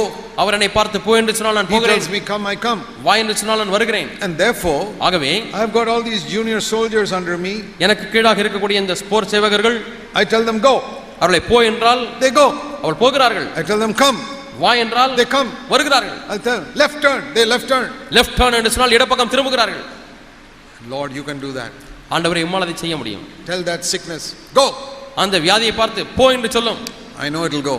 அது போகும் என்று எனக்கு தெரியும். Because you are a man under authority. ஏனென்றால் நீர் அதிகாரத்துக்கு கீழ்ப்பட்டிருக்கிறவர். And Jesus heard this. இயேசு இதை கேட்ட மாத்திரத்தில் He didn't just say, okay, I'll do that. சரி, நான் அதை சொல்லுகிறேன் என்று மட்டும் சொல்லவில்லை. Before that, அதற்கு முன்பதாக he wanted to appreciate this man. இந்த மனிதனை அவர் பாராட்ட விரும்பினார். He looked around at all the crowd there. அங்கு சுற்றிலும் முற்றிலும் இருக்கக்கூடிய கூட்டத்தை பார்த்தார். You fellows who read the Bible every day, ஒவ்வொரு நாளும் வேதத்தை வாசிக்கிற மக்களே, look at this Roman soldier who's never read the Bible. இதுவரை வேதத்தை வாசிக்காத இந்த ரோம சேவகனை பாருங்கள். Look at his faith. அவருடைய விசுவாசத்தை பாருங்கள். I've never seen such faith in the whole land of Israel. இப்படிப்பட்ட விசுவாசத்தை இஸ்ரவேல் முழுவதுமாக நான் பார்த்ததில்லை. Verse 10. 10ஆம் வசனம். See how Jesus encouraged that man. எப்படி இந்த மனிதனை இயேசு உற்சாகப்படுத்தினார் பாருங்கள். He must have been so encouraged. Our அந்தளவாய் உற்சாகப்படுத்தப்பட்டிருப்பார். I believe with all my heart that he was converted. அந்த நூற்றுக்கு அதிபதி கண்டிப்பாக ரட்சிக்கப்பட்டிருப்பார் என்ற முழு இதயத்தோடு கூட நம்புகிறேன். I believe I'll see him in heaven. அவரை பரலோகத்திலே நான் பார்ப்பேன் என்று நம்புகிறேன். Not because Jesus preached a half an hour sermon to him. அவனுக்கு இயேசு அரை மணி நேரம் பிரசங்கம் செய்தபடினாலே அல்ல. But Jesus just appreciated him. இயேசு அவனை புகழ்ந்து பாராட்டினார், அவ்வளவுதான். We can bless so many people just by appreciating something good in them. நாம் மற்ற மக்களிடத்திலே காணக்கூடிய நல்ல காரியங்களை பார்த்து புகழ்வதினாலே பாராட்டுவதினாலே அநேகரை நாம் ஆசீர்வதிக்க முடியும். But just like we are misers with money, பணத்திலே எப்படி நாம் கஞ்சத்தனமாய் இருக்கிறோமோ, we are very big misers with appreciating people. மற்ற மக்களை பாராட்டுவதிலேயும் நாம் கஞ்சத்தனமாய் இருக்கிறோம். It doesn't cost us anything to speak a word of appreciation. ஒரு பாராட்டுதல் என்கிற வார்த்தையை பேசுவதற்கு எதுவும் செலவாவதில்லை. Money, at least we lose something. பணம் கொடுக்க வேண்டுமானாலோ ஏதோ நாம் ஒன்றை இழக்கிறோம். But to appreciate somebody, what do you lose? ஆனால் ஒருவரை மெச்சிக்கொள்வதனாலே நாம் எதை இழக்கிறோம்? What do you lose by appreciating your wife? மனைவியை பாராட்டுவதனாலே மெச்சிக்கொள்வதனால என்ன இழந்து போகிறீர்கள்? What do you lose by appreciating your husband? உங்களுடைய கணவனை பாராட்டுவதனால என்ன இழந்து போக போகிறீர்கள்? What do you lose by appreciating your children when they do something good? பிள்ளைகள் நல்ல ஒரு காரியத்தை செய்யும் பொழுது அவர்களை பாராட்டுவதனால என்ன இழக்க போகிறீர்கள்? What do you lose by appreciating your brother and saying, brother, that was wonderful what you did? சகோதரனை பார்த்து, சகோதரனை நீங்கள் செய்த அற்புதமாக இருக்கிறது என்று மெச்சிக்கொள்வதனால் என்ன இழக்க போகிறீர்கள்? Why don't you go to your elder brothers in your church and say, brother, I really appreciate what you do for the church. உங்களுடைய சபையிலே மூப்பரிடத்திலே போய், சகோதரரே நீங்கள் சபைக்காக செய்கிற காரியங்கள் உண்மையாலுமே நான் பாராட்டுகிறேன் என்று ஏன் சொல்லக்கூடாது? Have you ever once in your life gone to your elder brother and appreciated all that he has done for your church? உங்களுடைய வாழ்க்கையிலே ஒரு முறையாகிலும் உங்களுடைய மூப்பரிடத்திலே சென்று சபைக்காக நீங்கள் செய்த காரியங்களுக்காக உங்களை பாராட்டுகிறேன் என்று சொல்லியிருக்கிறீர்களா? Why not? ஏன் சொல்லக்கூடாது? We are misers. நாம் கஞ்சத்தனமாய் இருக்கிறோம். We don't give money, we don't give even words of appreciation. நாம் பணத்தையும் கொடுப்பதில்லை, புகழ்ந்து பாராட்டுகிற பேச்சுகளையும் கொடுப்பதில்லை. But we say we are Christians. ஆனால் நாங்கள் கிறிஸ்தவர்கள் என்று சொல்கிறோம். We clap our hands and say hallelujah. நாம் கரங்களை தட்டி அல்லேலூயா என்று சொல்கிறோம். It's no use. அதிலே பிரயோஜனம் இல்லை. The Lord looks at our heart. தேவன் நம்முடைய இதயத்தை பார்க்கிறார். We need the mind of Christ. நமக்கு கிறிஸ்துவின் சிந்தை தேவை. We must pray, Lord, give me the mind of Christ. ஆண்டவரே எனக்கு கிறிஸ்துவின் சிந்தையை தாரும் என்று ஜெபிக்க வேண்டும். Very simple thing. இது மிகவும் எளிய ஒரு காரியம். It does not cost any money. இதற்கு எந்த ஒரு பணமும் செலவாவதில்லை. We don't lose anything. எதையும் நாம் இழப்பதில்லை. Just to appreciate people. நாம் ஜனங்களை மெச்சிக்கொள்ள வேண்டும். Encourage people. உற்சாகப்படுத்த வேண்டும். Let us develop that habit. நாம் இந்த பழக்கத்தை ஏற்படுத்திக் கொள்வோம். Lord, ஆண்டவரே, I know how much I get encouraged when somebody appreciates me. யாராவது என்னை மெச்சிக்கொள்ளும் பொழுது எவ்வளவு உற்சாகம் அடைகிறேன் என்று எனக்கு தெரியும். I want to do that for other people. நானும் இதை மற்றவர்களுக்கு செய்ய வேண்டும் ஆண்டவரே. That is the mind of Christ. இதுதான் கிறிஸ்துவின் சிந்தை. That I don't think about myself. என்னை குறித்தே நான் எண்ணுவதில்லை. I think about others. மற்றவர்களை குறித்து எண்ணுகிறேன். You know, a person who lives like that will be a very happy person. இப்படி ஒரு நபர் வாழ்ந்தால் அவர் மிகுந்த சந்தோஷமுள்ள மனிதனாய் இருப்பார். You know why you have so many discouragements and depressions in your life? உங்களுடைய வாழ்க்கையில ஏன் சோர்வுகளும் அதேரியங்களும் ஏற்படுகிறது? And even so many sicknesses? ஏன் அவ்வளவு வியாதிகள் வந்து விடுகிறது? Because you're always thinking of yourself. எப்பொழுது பார்த்தாலும் நீங்கள் உங்களை பற்றி எண்ணிக்கொண்டே இருக்கிறீர்கள். Think about others and you'll be saved. மற்றவர்களை குறித்து நீங்கள் எண்ணி பாருங்கள், நீங்கள் ரட்சிக்கப்பட முடியும். I remember hearing a very beautiful story of Sadhu Sundar Singh. சாது சுந்தர் சிங் அவருடைய அருமையான ஒரு கதையை நான் கேட்டிருக்கிறேன். Sadhu, if you have not read the story of Sadhu Sundar Singh, you must read it. சாது சுந்தர் சிங்குடைய சம்பவத்தை நீங்கள் வாசித்து பார்க்க வேண்டும். His biography. அவருடைய வாழ்க்கை சரிதையை நீங்கள் வாசித்து பார்க்க வேண்டும். He was the greatest saint that India has seen. இந்திய தேசம் பார்த்த மிகப்பெரிய பரிசுத்தவான் சாது Sundar Singh. Converted when he was 14 years old as a Sikh. 14 வயதிலே ஒரு சீக்கியரா இருக்கும் பொழுது மனம் திரும்பினார். Imagine, by the time he was 14 itself, he had torn up Bible and hated Christians. 14 வயதா இருக்கும் பொழுதே வேதத்தை கிழித்து கிறிஸ்தவர்களை வெறுத்தவர் அவர். And he sees a vision of Jesus in his room. இயேசுவினுடைய தரிசனத்தை தன்னுடைய அறையிலே பார்க்கிறார். And he gives up his Sikh religion. அவருடைய சீக்கிய மதத்தை விட்டு விடுகிறார். Immediately. உடனடியாக. And he becomes a Christian. அவர் ஒரு கிறிஸ்தவனாய் மாறுகிறார். And for the next 29 years, அடுத்த 29 ஆண்டுகள் he kept on following Jesus. அவர் தொடர்ந்து இயேசுவை பின்பற்றிக் கொண்டே இருந்தார். He used to go to Tibet to preach the gospel. சுவிசேஷத்தை பிரசங்கிப்பதற்காக திபெத் தேசத்துக்கு போகிறார். And there is a story about him, a true story, ஒரு உண்மை சம்பவம் அவருடைய வாழ்க்கையில் நடைபெற்றது. which he himself said. அவருடைய வாழ்க்கை He himself said it. அவரே அதை சொல்லி இருக்கிறார். He was walking through the Himalayan mountains. அந்த இமாலய மலை பிரதேசத்திலே நடந்து போய் கொண்டே இருக்கிறார். And trying to reach some village in that mountainous area quickly before sunset. அங்கே எப்படியாவது சூரியன் அஸ்தமிப்பதற்கு முன்பதாக அங்கே உள்ள சில கிராமங்களை சென்று அடைய வேண்டும் என்ற குறிக்கோளோடு கூட வேகமாக நடந்து போகிறார். He said, if I don't reach there by sunset, the wind will become so cold, we'll shiver and die. அங்கே சூரியன் அஸ்தமிப்பதற்கு முன்பதாக செல்லாவிட்டால் குளிர் காற்று வந்து விட்டால் நான் குளிரில் நடுங்கி மரித்து விடுவேன். So he was walking along with some monk of some other religion. ஆகவே வேறு ஒரு மதத்தை சேர்ந்த ஒரு சாமியாரோடு கூட நடந்து போகிறார். And they were going like that, rushing up to reach that village before sunset. அவர்கள் எப்படியாவது இருட்டாவதற்கு முன்பதாக பொழுது போவதற்கு முன்பதாக அந்த கிராமத்தை அடைய வேண்டும் என்று சொல்லி வேகமாக நடந்து போகிறார்கள். They knew they'll definitely die if cold if they don't reach there. அங்கே போய் சேராவிட்டால் கண்டிப்பாக குளிரிலே அவர்கள் மரித்து விடுவார்கள் என்பதை அறிந்திருக்கிறார்கள். As they were walking, அவர் நடந்து செல்லும் பொழுது they saw one man lying on the ground. அங்கே ஒரு மனிதன் தரையிலே விழுந்து கிடக்கிறதை பார்க்கிறார். Fainted from the cold. இந்த குளிரிலே மயங்கி கீழே விழுந்து விட்டார். And they thought he is dead. மரித்து விட்டான் என்று இவர்கள் எண்ணினார்கள். So Sadhu Sundar Singh tried to listen to his heart. ஆகவே சாது சுந்தர் சிங் காதை வைத்து இருதயம் துடிக்கிறதா என்று பார்க்கிறார். Still beating. இருதயம் துடித்துக் கொண்டே இருக்கிறது. Oh, he told the other priest, அந்த இன்னொரு சன்னியாசியை பார்த்து சொன்னார், this man is alive. இந்த மனிதன் உயிரோடு இருக்கிறான். We must carry him, otherwise he'll die here. இவனை தூக்கி கொண்டு போக வேண்டும், இல்லாவிட்டால் இவன் இங்கேயே மரித்து விடுவான். And the other priest said, இன்னொரு சாது சொன்னார், no. இல்லை இல்லை, If we carry him, இவரை நாம் தூக்கி சுமந்து கொண்டால் we will also slow down. நாமும் நம்முடைய வேகம் குறைந்துவிடும். We have to run. நாம் ஓட வேண்டுமே. We can't carry this man. இந்த மனிதனை நாம் தூக்கி கொண்டு போக All முடியாது. 3 of us will die. மூன்று பேருமே மரித்து விடுவோம். Leave him here, he'll die. அவனை இங்கே விட்டு விடுவோம், மரிக்க தான் போகிறான். Let us save our life. நம்மையாவது நாம் காப்பாற்றிக் கொள்வோம். Sadhu Sundar Singh said, சாது சுந்தர் சிங் அந்த சன்னியாசிடத்திலே சொன்னார், I cannot leave a man who is alive to die here. ஒரு உயிரோடு இருக்கக்கூடிய மனிதன் இங்கே மரிப்பதற்காக விட்டுவிட முடியாது. If you want, you go. நீர் வேண்டுமானால் போய்விடும். I am going to carry him. நான் அவனை தூக்கி கொண்டு போக He போகிறேன். took that man on his shoulder அந்த மனிதனை தன்னுடைய தோளிலே தூக்கி கொண்டார். and walked slowly.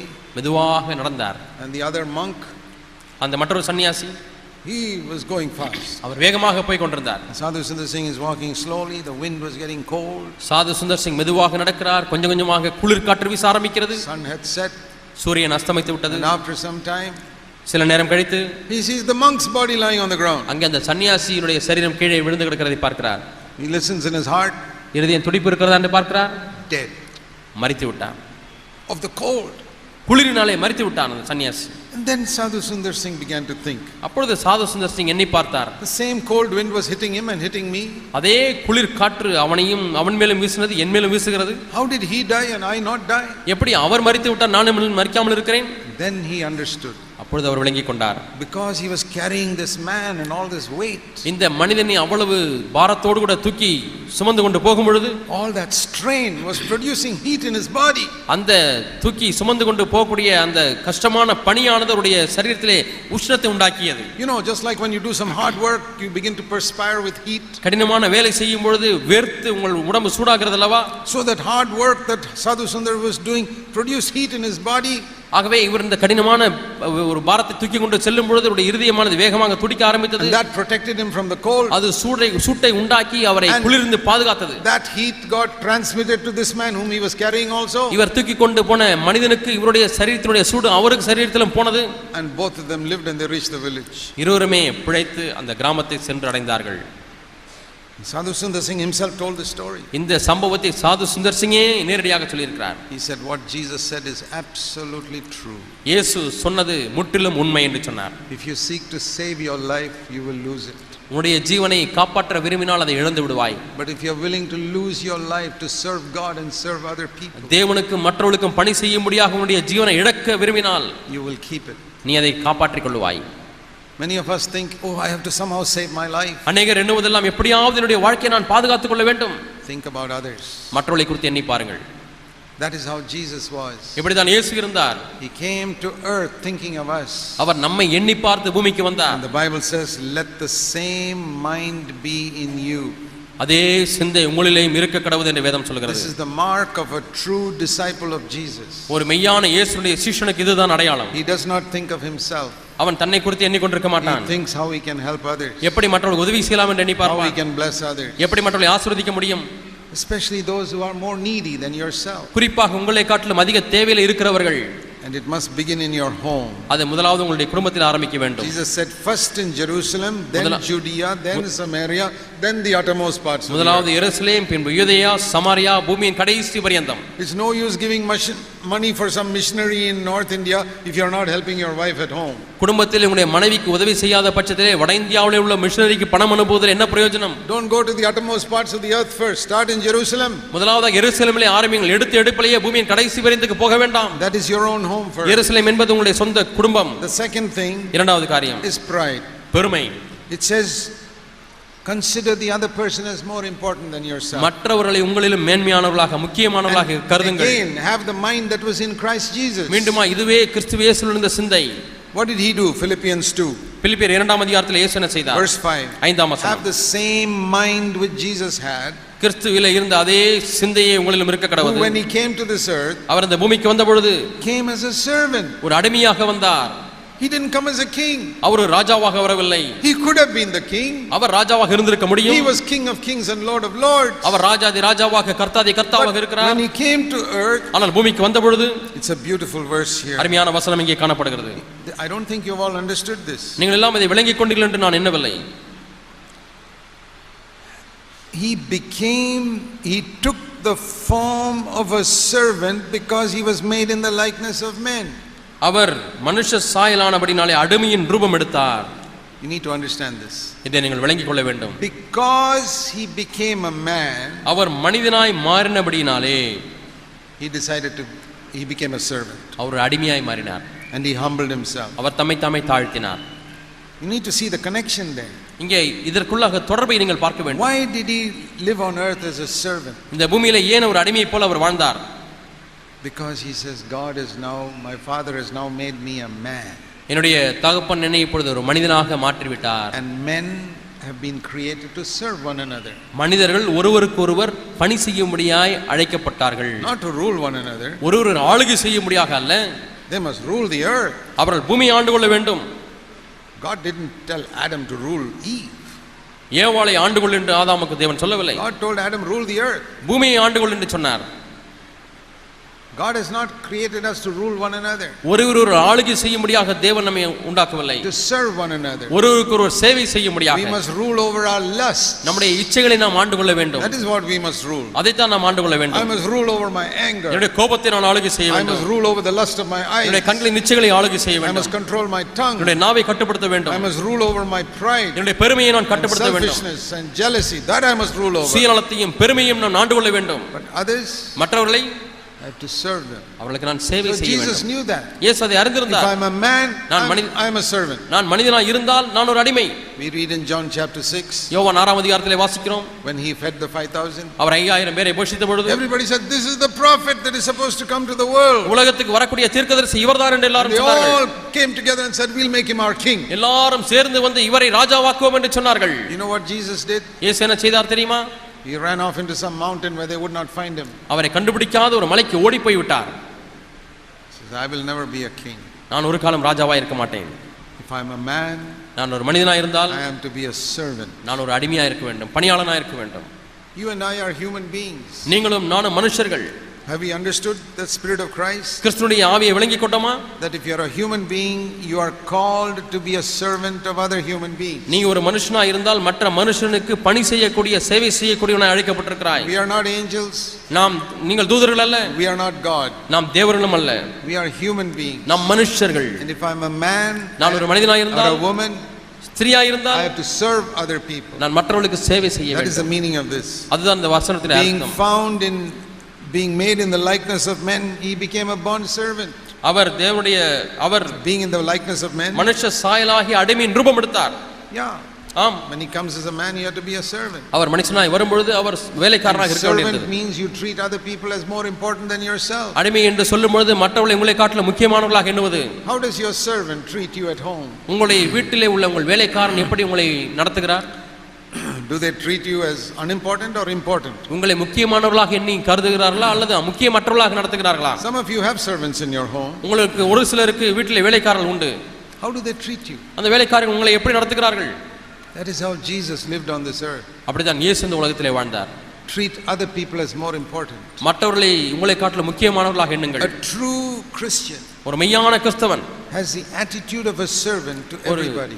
பணியாள் வேலைக்காரனுடைய மனப்பான்மையை கொண்டிருப்பான். He's not insulted if somebody tells him something bad. யாராவது தன்னை குறித்து கெட்ட காரியத்தை சொல்லிவிட்டால் உடனே அவன் கஷ்டப்பட மாட்டான்.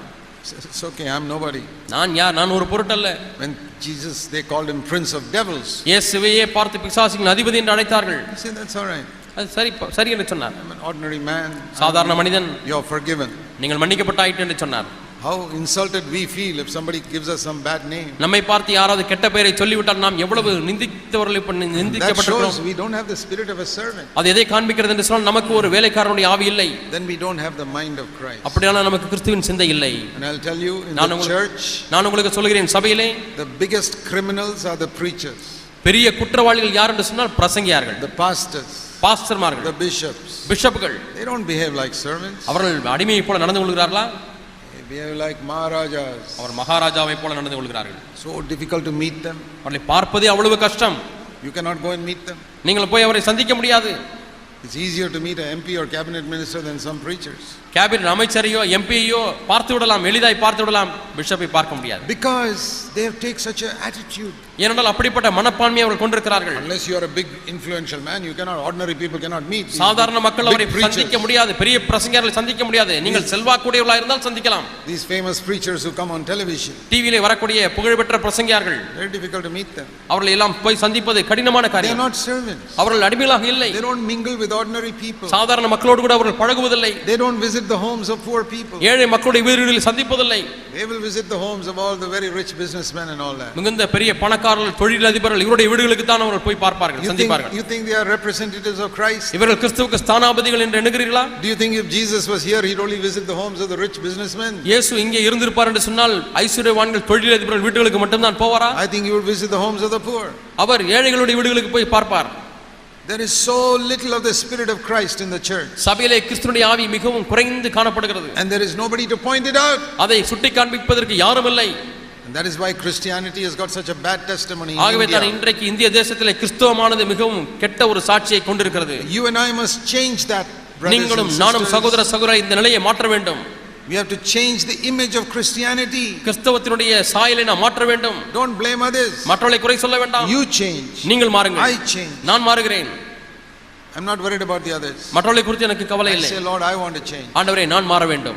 I want to get rid of all pride from my life. ஆண்டவரே, என்னுடைய வாழ்க்கையிலே பெருமையை முற்றிலுமாய் களைந்து விட I வேண்டும். want to get rid of all selfishness from my life. என்னுடைய வாழ்க்கையிலே சுயநலத்தை முற்றிலுமாய் களைந்து விட I வேண்டும். want to have the attitude of a servant towards every human being on the earth. இந்த பூமியிலே காணப்படுகிற ஒவ்வொரு மனிதன் மீது ஆண்டவரே, நான் ஒரு அடிமையின் சாயலை கொண்டிருக்க விரும்புகிறேன். I don't want to think of myself as more important than even a little child. ஒரு சிறு குழந்தையை காட்டிலும் நான் அதிக முக்கியமானவன் என்று நான் என்ன விரும்பவில்லை ஆண்டவரே. I want to treat even a little child with respect. ஒரு சிறு குழந்தையை கூட மரியாதையோடு கண்ணியத்தோடு நடத்த விரும்புகிறேன். I want to speak with respect to little children. சிறு பிள்ளைகளிடத்திலே மரியாதையோடு கண்ணியத்தோடு பேச விரும்புகிறேன். With the same respect that I will speak to some big rich man. பெரிய ஐஸ்வர்யனோடு எந்த மரியாதை கண்ணியத்தோடு பேசணும் அதே மரியாதையோடு கூட. Because I believe that is the spirit of Christ. இது கிறிஸ்துவினுடைய சிந்தை இப்படி தான் இருக்கிறது என்று How many விசுவாசிக்கிறேன். of you will do that in this year 2010? இந்த ஆண்டு 2010 எத்தனை பேர் இப்படி செய்ய விரும்புகிறீர்கள்? Lord, I want to be like Jesus. ஆண்டவரே, நான் இயேசுவை போல இருக்க வேண்டும். I want to have the mind of Christ நான் கிறிஸ்துவின் சிந்தை கொண்டிருக்க வேண்டும். towards the poor, ஏழை மக்கள் and மீது, the weak, பலவீனர்கள் and the மீது, little children. சிறு பிள்ளைகள் மீது The mind of Christ கிறிஸ்துவினுடைய சிந்தை towards those who are despised by society, சமுதாயத்தில் அற்பமாய் எண்ணப்படுகிறவர்கள் மீது எனக்கு கிறிஸ்துவின் சிந்தை வேண்டும். and of humility, தாழ்மையின் சிந்தை, and of not thinking of myself but of them, என்னை மற்றவர்களில் மேன்மையாக எண்ணாதிருப்பது, and to think of their needs and not my own alone. என்னுடைய சொந்த தேவைகளை மட்டுமே எப்பொழுதும் எண்ணிக்கொண்டிருப்பதில்லை, மற்றவருடைய தேவையை எண்ணி பார்ப்பது. So there are only two things I spoke of today, இன்றைக்கு நான் இரண்டே காரியங்களை மட்டுமே பேசினேன். because those are the two things mentioned in this passage of being the mind of Christ. கிறிஸ்துவின் சிந்தை என்று சொல்லக்கூடிய இந்த பகுதியில் இந்த இரண்டு காரியங்கள் தான் சொல்லப்பட்டிருக்கிறது. Jesus did not seek his own interests, இயேசு தம்முடைய சொந்த விருப்பத்தை அவர் தேடவில்லை. and he was a servant of everybody else. அவர் எல்லாருக்கும் அடிமையாக வந்தார். Have this mind in you which was in Christ. கிறிஸ்துவிலே இருந்த இந்த சிந்தையே உங்களிலும் இருக்க கடவுது. I want to say one more thing. இன்னும் ஒரு காரியத்தை உங்களுக்கு சொல்ல விரும்புகிறேன். Many of us want to be filled with the Holy Spirit. நம்மிலே அநேகர் பரிசுத்த ஆவியானவரால் நிரப்பப்பட விரும்புகிறோம். The Holy Spirit is the Spirit of Christ. பரிசுத்த ஆவியானவர் கிறிஸ்துவின் ஆவியானவர். If I ask God to fill me with the Spirit of Christ, கிறிஸ்துவினுடைய ஆவியானவரை நிரப்பும் என்று தேவனை கேட்கும் பொழுது he will do it. அவர் செய்வார். But first of all, ask yourself, do you want it? ஆனால் முதலாவது இது வேண்டுமா என்று உங்களை கேட்டு பாருங்கள். Spirit of Christ கிறிஸ்துவின் ஆவி will make you servant of everybody. உங்களை மற்ற எல்லாருக்கும் உங்களை வேலைக்காரனாக பணியாளனாக மாற்றுவது. Do you want that? உங்களுக்கு அது தேவையா? Or you only want to speak in tongues? அல்லது அந்நிய பாஷை மட்டுமே பேச விரும்புகிறீர்களா? I speak in tongues. நான் அந்நிய பாஷை பேசுகிறேன். I'm not against it. நான் அதற்கு விரோதமானவன் அல்ல. I've spoken in tongues for 35 years. 35 ஆண்டுகளாக அந்நிய பாஷை பேசி But that வருகிறேன். is not the main thing for me. ஆனால் எனக்கு பிரதானமான காரியம் When the Holy அதல்ல. Spirit filled me, பரிசுத்த ஆவியானவர் நிரப்பும் பொழுது He made me a servant of other people. மற்ற மக்களுக்கு என்னை ஒரு பணியாளனாக மாற்றுகிறார். And He made me stop thinking of my own interests என்னுடைய only. சொந்த விருப்பங்களையே எண்ணிக்கொண்டிருப்பதிலிருந்து என்னை நிறுத்தி விடுகிறார். If I were thinking of my own interests, என்னுடைய சொந்த விருப்பங்களையே நான் எண்ணிக்கொண்டிருப்பேன் ஆனால் I wouldn't come here to Tuticorin. நான் இங்கே தூத்துக்குடிக்கு வர மாட்டேன். I would sit comfortably in my house in Bangalore. என்னுடைய பெங்களூரில் உள்ள வீட்டிலே நான் வசதியாக உட்கார்ந்து கொண்டிருப்பேன். I don't come here for money. நான் பணத்துக்காக இங்கே வரவில்லை. I have come here and preached for 27 years. 27 ஆண்டுகளாக இந்த தூத்துக்குடி பட்டணத்துக்கு தவறாமல் வந்து பிரசங்கித்துக் கொண்டிருக்கிறேன். Every year. ஒவ்வொரு வருஷமும் I have never taken 1 rupee from anybody here. இங்கே இருக்கக்கூடிய ஒருவரிடத்திலிருந்து இந்த 1 ரூபாயை கூட நான் பெற்றுக் I have கொண்டதில்லை. not even taken my train fare. என்னுடைய ட்ரெயின் பிரயாணத்துக்குரிய செலவை கூட இந்த சபையிலிருந்து நான் வாங்கினதில்லை. Because I got filled with the Holy Spirit. என்றால் நான் பரிசுத்த ஆவியால் The நிரப்பப்பட்டிருக்கிறேன். Holy Spirit said, "Don't seek your own." பரிசுத்த ஆவியால் உனக்கானதை நீ தேட வேண்டாம் என்று சொல்லி இருக்கிறார். That's made me very happy. இது என்னை சந்தோஷமுள்ளவனாய் மாற்றி இருக்கிறது. It's the best life you can ever live. நீங்கள் வாழக்கூடிய மிகச் சிறந்த வாழ்க்கை இதுதான். Where you don't seek your own. உங்களுக்கானவைகளை நீங்கள் தேடாமல் Seek the good of others. மற்றவருடைய நன்மையை தேடுவது. I want to tell you that is the best way to live. வாழ்வதற்கு இதுதான் மேன்மையான வழி என்று உங்களுக்கு சொல்கிறேன். My wife is a medical doctor. என்னுடைய மனைவி மருத்துவராக இருக்கிறார்கள். She studied in CMC Vellore. அவர்கள் CMC வேலூரிலே படித்தார்கள். I married her because she wanted to serve lepers and poor people. அவர்கள் குஷ்டரோகிகளுக்கும் ஏழை மக்களுக்கும் சேவை செய்ய விருப்பம் கொண்டபடினாலே அவர்களை நான் திருமணம் பண்ணினேன். We've been married for 41 years. கடந்த 41 ஆண்டுகளாக இந்த திருமண வாழ்க்கை வாழ்ந்து கொண்டிருக்கிறோம். 41 years she has not earned 1 rupee as a doctor.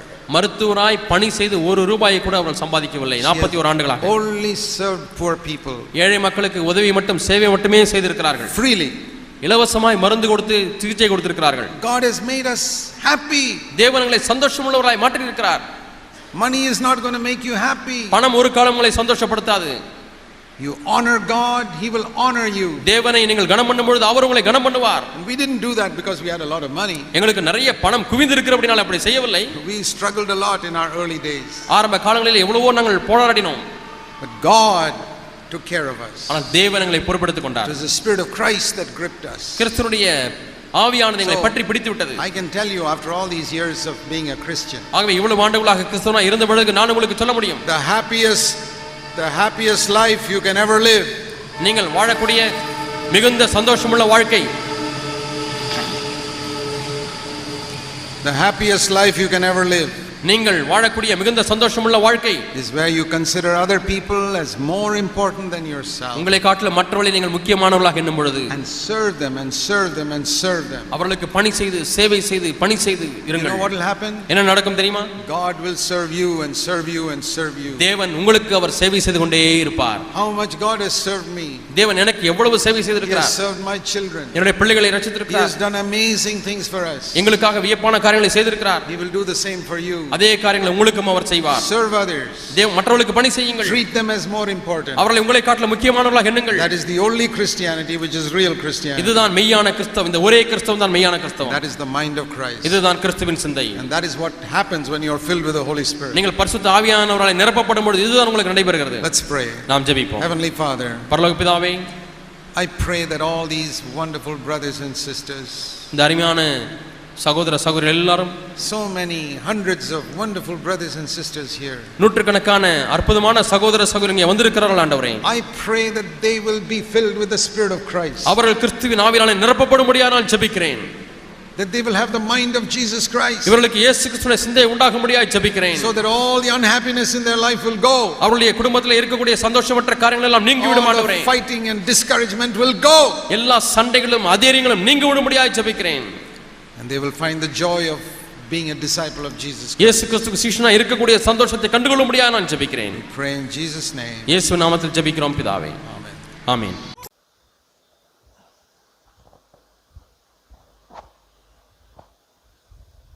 தேவன் பேசிய ஜீவனுள்ள வார்த்தைகளுக்கு நான் மிகவும் நன்றி செலுத்துகிறேன். இந்த நாளில் கூட நானும் அதிகமாய் நான் உற்சாகப்பட்டிருக்கிறேன். ஆனாலும் எத்தனையோ முறை இந்த அதிகாரத்தை நான் பிலிப்பியர் இந்த 2ஆம் அதிகாரத்தை 20 ஆண்டுகளுக்கும் மேலாக கூட நான் வாசித்திருக்கிறேன். ஆனாலும் இன்றைக்கு ஆண்டவர் அதன் மூலமாய் என்னோடு இடைப்பட்ட அவர் வைத்த நோக்கத்தையும் பாரத்தையும் எனக்கு ரொம்பவும் பிரயோஜனமாக இருந்தது. 2ஆம் அதிகாரம் 1லேருந்து நான் வாசிக்கிறேன். ஆதலால் கிறிஸ்துவுக்குள் யாதொரு ஆறுதலும், அன்பினாலே யாதொரு தேறுதலும், ஆவியின் யாதொரு ஐக்கியமும், யாதொரு உருக்கமான பட்சமும் இரக்கங்களும் உண்டானால், நீங்கள் ஏக சிந்தையும் ஏக அன்பும் உள்ளவர்களாயிருந்து இசைந்த ஆத்துமாக்களாய் ஒன்றையே சிந்தித்து என் சந்தோஷத்தை நிறைவாக்குங்கள். ஒன்றையும் வாதினாலாவது வீண் பெருமையினாலாவது செய்யாமல் மனத்தாழ்மையினாலே ஒருவரை ஒருவர் தங்களிலும் மேன்மையாக எண்ணக்கடவீர்கள். அவனவன் தனக்கானவைகளை அல்ல பிறருக்கானவைகளையும் நோக்குவானாக. கிறிஸ்து இயேசுவிலிருந்த சிந்தையே உங்களிலும் இருக்க கடவது. அவர் தேவனுடைய ரூபமாயிருந்தும் தேவனுக்கு சமமாயிருப்பதை கொள்ளையாடின பொருளாக எண்ணாமல் தம்மைத்தாமே வெறுமையாக்கி அடிமையின் ரூபம் எடுத்து மனுஷர் சாயலானார். அவர் மனுஷரூபமாய் காணப்பட்டு மரணபரியந்தம், அதாவது சிலுவையின் மரணபரியந்தம் கீழ்ப்படிந்தவராகி தம்மைத்தாமே தாழ்த்தினார். ஆதலால் தேவன் எல்லாவற்றிற்கும் மேலாக அவரை உயர்த்தி இயேசுவின் நாமத்தில் வானோர் பூதலத்தோர் பூமியின் கீழானாருடைய யாவும் முடங்கும்படிக்கும் பிதாவாகிய தேவனுக்கு மகிமையாக இயேசு கிறிஸ்து கர்த்தர் என்று நாவுகள் யாவும் அறிக்கை பண்ணும்படிக்கும் எல்லா நாமத்துக்கும் மேலான நாமத்தை அவருக்கு தந்தருளினார். இந்த வசனத்தை நான் கிடுகிடுன்னு வாசித்துட்டேன். ஆனால் பிரதரோ, ஒவ்வொரு வசனத்துக்கும் பின்னாடி எவ்வளவு கிறிஸ்து இயேசுவில் இருந்த சிந்தைனா என்ன, நம்ம எவ்வளவு சுயநலமும் பெருமையும் நிறைந்த மாம்சத்தில் குடியிருக்கிறோம் அப்படின்னு சொல்லி தெளிவுபட இன்றைக்கு பேசியிருக்கிறார். என்னுடைய குறைகளை எல்லாம் நான் உணர்ந்து பார்த்துருக்கிறேன். இன்னும் ஒரே ஒரு காரியத்தை நான் உங்களோடு பேச விரும்புகிறேன். எபிரேயர் 3ஆம் அதிகாரம்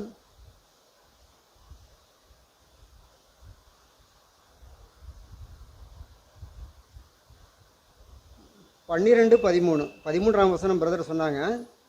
12லேருந்தே வாசிக்கலாம். சகோதரரே, ஜீவனுள்ள தேவனை விட்டு விலகுவதற்கு ஏதுவான அவிசுவாசமுள்ள பொல்லாத இருதயம் உங்களில் ஒருவனுக்கும் இராதபடிக்கு நீங்கள் எச்சரிக்கையாயிருங்கள். உங்களில் ஒருவனாகிலும் பாவத்தின் வஞ்சனையினால் கடினப்பட்டு போகாதபடிக்கு இன்று எண்ணப்படும் அளவும் நாடோறும் ஒருவருக்கொருவர் புத்தி சொல்லுங்கள். இது தமிழில் புத்தி சொல்லுங்கள்னு இருக்குது. ஆனால் மற்ற வேதத்தில் பார்த்தீங்கன்னா உற்சாகப்படுத்துங்கள்.